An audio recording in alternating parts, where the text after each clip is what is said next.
علي حبه جنة قسيم النار الجنة وصي المصطفى حقا إمام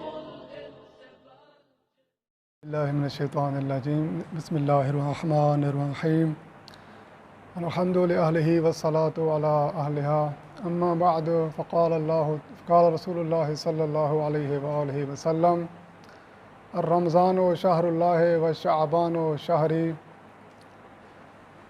ہمارا جس طرح یہ موضوع ہے کہ اس ماہ شعبان جو کہ رحمتوں اور برکتوں بھرا مہینہ ہے، جس کا ایک ایک پل ایک ایک ساعت رحمتوں اور برکتوں سے بھری ہوئی ہے، مالا مال ہے، اور اسی طرح اس کی ہر شب جو کہ شب مغفرت ہے، لیکن 15 شعبان اس کے الگ اس کی فضیلت ہے اور اس کے الگ اعمال ہیں۔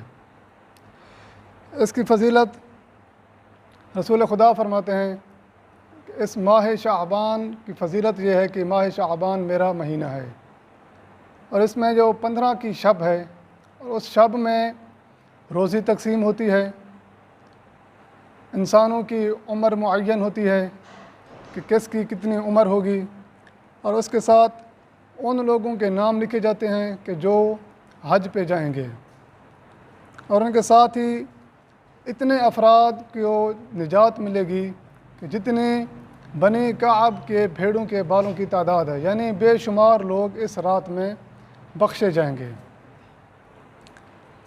ملائکہ زمین مکہ پر نازل ہوں گے اس شب میں، یعنی اس شب اس کی فضیلت اتنی ہے کہ ملائکہ زمین پر نازل ہوں گے۔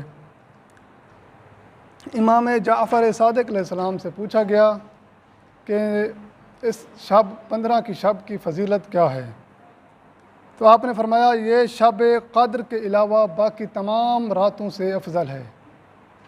ایک شب قدر 27 رمضان کی شب، اس کے علاوہ باقی تمام راتوں سے افضل ترین رات ہے یہ۔ پس اس رات میں جس طرح شب قدر میں تقرب الہی حاصل کیا جاتا ہے مختلف اعمال کر کے، تو اس رات میں بھی تقرب الہی حاصل کرنا چاہیے، اور ان اعمال میں کچھ نمازیں ہیں اور کچھ دعائیں ہیں اور کچھ زیارات ہیں۔ سب سے پہلے جو نماز ہے وہ نماز امام زمانہ ہے، 2 رکعت نماز، لیکن اس کے پڑھنے کا طریقہ تھوڑا مختلف ہے۔ نیت یہی کرنی ہے کہ 2 رکعت نماز امام زمانہ قربتاً الی اللہ۔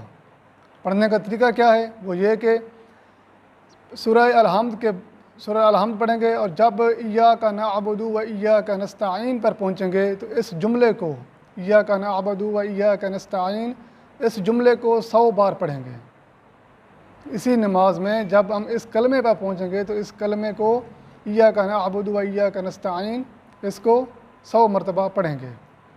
پہلی رکعت میں بھی اسی طرح، دوسری رکعت میں بھی اسی طرح، اور اس کے بعد مفاتیح الجنان میں امام زمانہ علیہ السلام کی جو اس کا حصہ جو ہے، اس میں یہ اس کی دعا بھی درج ہے، جو کہ اس نماز کے بعد وہ دعا بھی پڑھنی ہے۔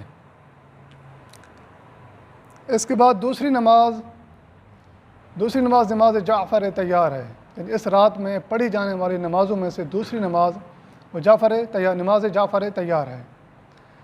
نماز جعفر تیار کا طریقہ یہ ہے کہ سورہ الحمد پڑھنی ہے، اس کے بعد کوئی بھی سورہ پڑھنا ہے، اور سورہ رکوع میں جانے سے پہلے 15 مرتبہ تسبیحات اربع پڑھنی ہے۔ تسبیحات اربع سبحان اللہ والحمد للہ ولا الہ الا اللہ واللہ اکبر، یعنی 15 مرتبہ رکوع میں جانے سے پہلے، اور پھر 15 مرتبہ رکوع میں جانے کے بعد، یعنی رکوع کے دوران، پھر 15 مرتبہ رکوع سے اٹھ جانے کے بعد، اسی طرح 15 مرتبہ سجدے میں، پھر سجدے سے آپ اٹھیں گے اس وقت 15 مرتبہ، اور جب پھر جائیں گے سجدے میں تو پھر بھی 15 مرتبہ، یعنی پہلی رکعت اس طرح پڑھیں گے، دوسری رکعت بھی پھر اسی طرح پر پڑھیں گے۔ ایک رکعت میں 75 مرتبہ بن جائے گی تسبیحات اربع۔ ایک طریقہ تو یہ ہے، یعنی ہر رکعت میں ہر رکن سے پہلے اور ہر رکن کے دوران تسبیحات اربع 15 مرتبہ پڑھنی ہے۔ اور دوسرا طریقہ اس کا یہ ہے کہ سادہ 2 رکعت نماز پڑھیں، جیسے 2 رکعت نماز پڑھی جاتی ہے عام طور پر، وہ رکعت نماز پڑھیں 2 رکعت، اور اس کے بعد 2 رکعت 2 کر کے 4 رکعت نماز ہوتی ہے ٹوٹل، تو 4 رکعت نماز پڑھیں گے 2 کر کے، اور اس کے بعد نماز پڑھنے سے جب فارغ ہوں گے تو 300 مرتبہ تسبیحات اربع پڑھیں گے. یعنی یا اس طرح پڑھ سکتے ہیں کہ ہر رکن میں پڑھیں، یا اس طرح پڑھیں کہ 4 رکعت نماز سادہ پڑھ لیں جس طرح عام روٹین میں پڑھتے ہیں نوافل، تو آخر میں جا کر تسبیحات اربع 300 مرتبہ پڑھ لیں. یہ ہوگی دوسری نماز. اور ایک نماز ہے خصوصاً اس شب کی نماز. وہ کیا ہے؟ وہ یہ ہے کہ 2 رکعت نماز ہے، اور اس میں طریقہ کار اس کا یہ ہے کہ اس کی پہلی رکعت میں سورہ توحید، سورہ الحمد کے بعد سورہ توحید، پھر سورہ کافرون اور پھر سورہ ناس، یہ 3 صورتیں پڑھنی ہیں. پہلی رکعت میں بھی اسی طرح اور دوسری رکعت میں بھی اسی طرح. اور ایک اور نماز ہے 4 رکعت نماز جو کہ شب قدر میں بھی پڑھی جاتی ہے اور اس شب بھی پڑھنا مستحب ہے. وہ نماز یہ ہے، 4 رکعت نماز یہ ہے کہ سورہ حمد کے بعد 100 مرتبہ سورہ توحید پڑھنی ہے دونوں رکعتوں میں. پہلی رکعت میں سورہ حمد کے بعد 100 مرتبہ سورہ توحید، اور اسی طرح دوسری صورت میں بھی سورہ حمد کے بعد 100 مرتبہ سورہ توحید پڑھنی ہے. اس کے علاوہ اس شب کا جو عمل ہے وہ یہ ہے کہ شب بیداری کرنی ہے، یعنی پوری رات جاگ کر گزارنی ہے اور اعمال صالح کرنے ہیں. ان میں سے دعا ہوگی، نماز ہوگی، استغفار ہوگی، اور ایک چیز ایسی ہے کہ جسے پڑھا جائے تو امام زین العابدین علیہ السلام فرماتے ہیں جو شخص اس رات کو بیدار رہے اس کو اس دن موت نہیں آئے گی جس دن سب کے دل مردہ ہوں گے. یعنی جو شخص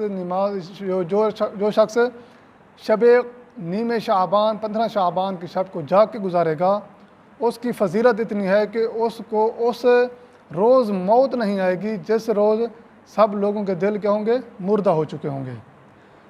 اور اسی طرح 15 شعبان کو جو زیارات ہیں ان زیارات میں سے سب سے پہلی زیارت امام حسین علیہ السلام ہے. زیارت امام حسین علیہ السلام پڑھنے کا ثواب وہ یہ ہے کہ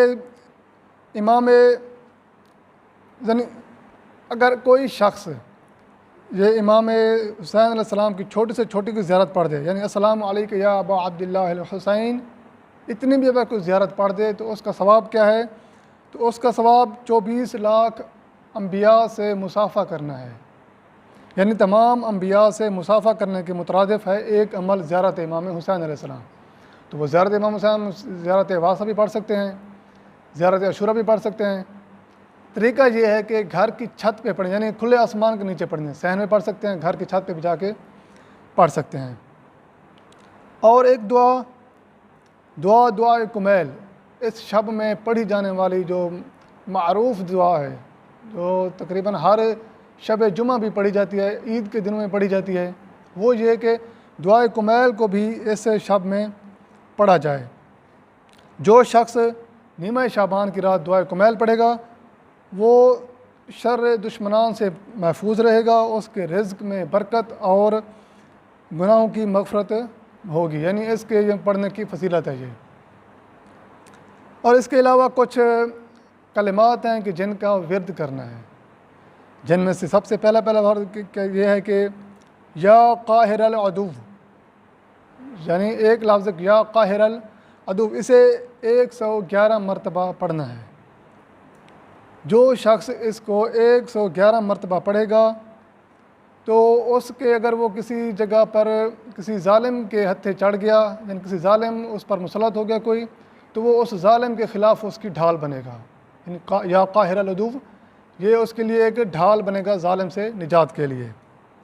شیخ طوسی فرماتے ہیں کہ اگر آپ پر دشمن مسلط ہو جائے اور آپ اسے دفع کرنا چاہیں تو آپ 100 مرتبہ یا قاہر العدو یا والی الولی یا مظہر العجائب یا مرتضی علی، یہ ورد آپ 100 مرتبہ پڑھیں گے تو آپ دشمن کے سر سے آپ کیا ہوں گے؟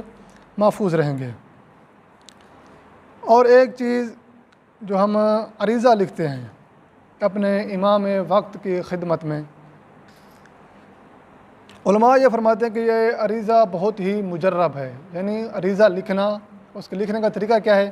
اس کی دعا جو ہوگی وہ دعا لکھی جائے گی اور دعا کے نیچے اپنی حاجت لکھی جائے گی. اور جو شخص اس کو لکھنے کا طریقہ کیا ہے؟